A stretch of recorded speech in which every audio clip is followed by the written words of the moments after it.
Good evening. Thank you very much for this opportunity. Question number one, how would you describe your personality in 3 words? Well, I'd have to say gregarious. I'm a leader and a follower. Number 2, please tell us 3 characteristics you think a good language teacher should have. Patience, understanding, and being firm when you have to be. What makes you a qualified ESL teacher? I have had 12 years off and on ESL experience in Japan. Everything from preschool to university level, all ages, the corporate level, teaching at Honda, Nissan. This is in Tokyo, Nagano-ken, and Izu Prefecture in Japan, and I started in 1998. And my last contract was 2018.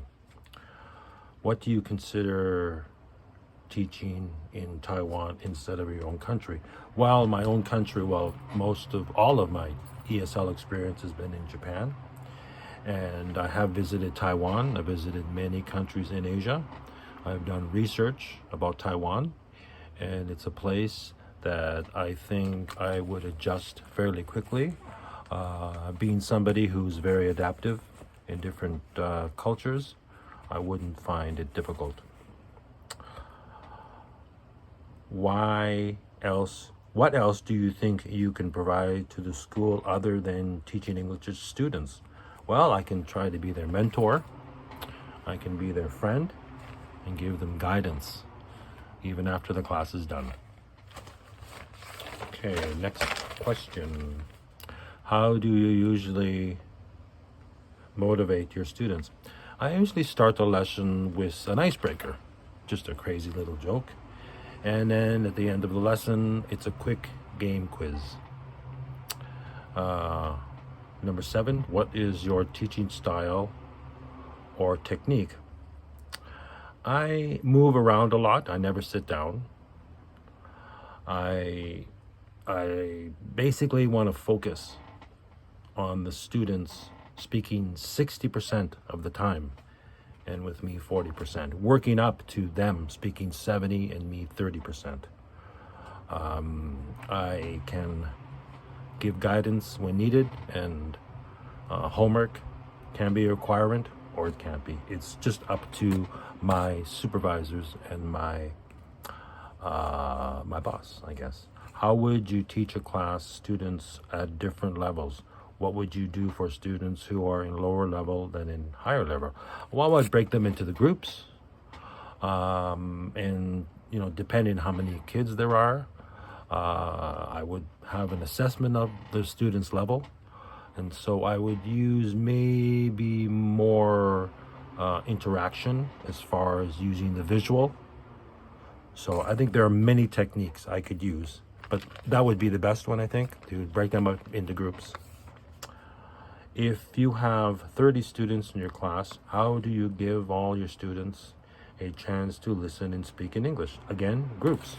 So 30 students, I'd break them off groups of 5, so 6 groups.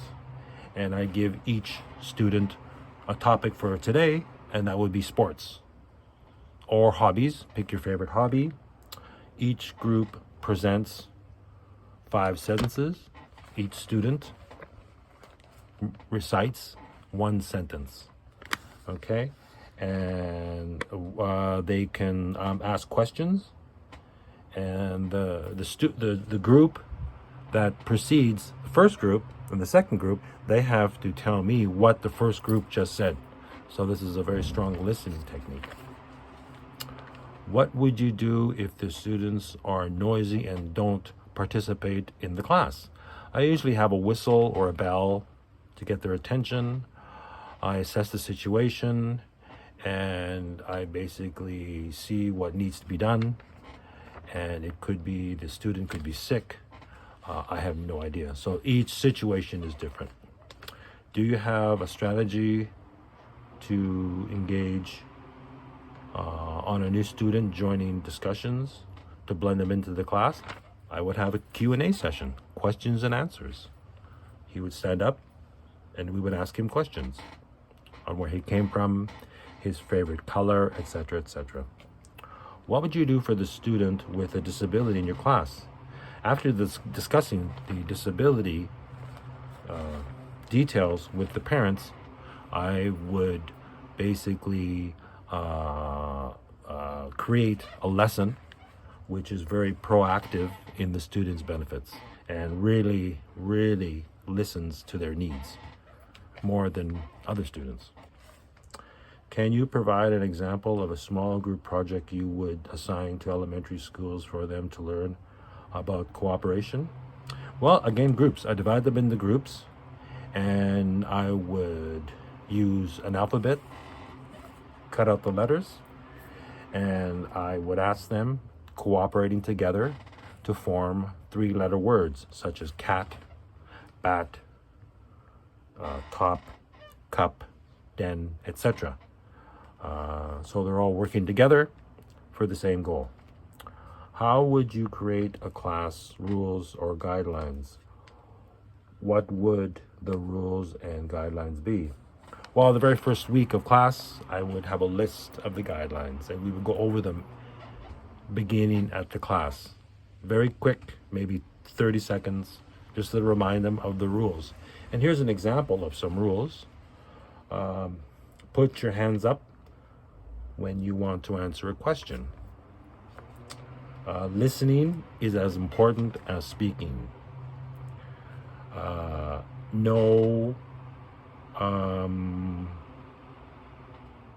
Please be on time. That's very important. And no fooling around. Okay, just let's work. No fooling around. Okay, there are other rules as well, I think. If a student gets into fights during the class, what would you do? Well, is it a physical fight? Is it an argument? I would assess the situation, and I would act quickly to stop the situation from escalating, and also I would focus on how the class reacts to it, because sometimes it can be upsetting for other students. What do you think is your biggest challenge in your teaching experience when you're looking back to the first class you taught? Well, I'm much more comfortable than I was in front of students. I'm better at preempting problems that might develop before they happen. I can judge the flow of the class. And I think I'm a pretty good judge of students who are doing a good job and students who need a little extra help. If you have to pick one area in your teaching method that you could still improve, what would it be? Well, there are many areas, but there's 3. Pace. My pace could be better. Time management. And I think that's about it. And that's it. Thank you very much. I appreciate the opportunity for an in-person, or I guess an online in-person interview. Thank you very much, and have a great night.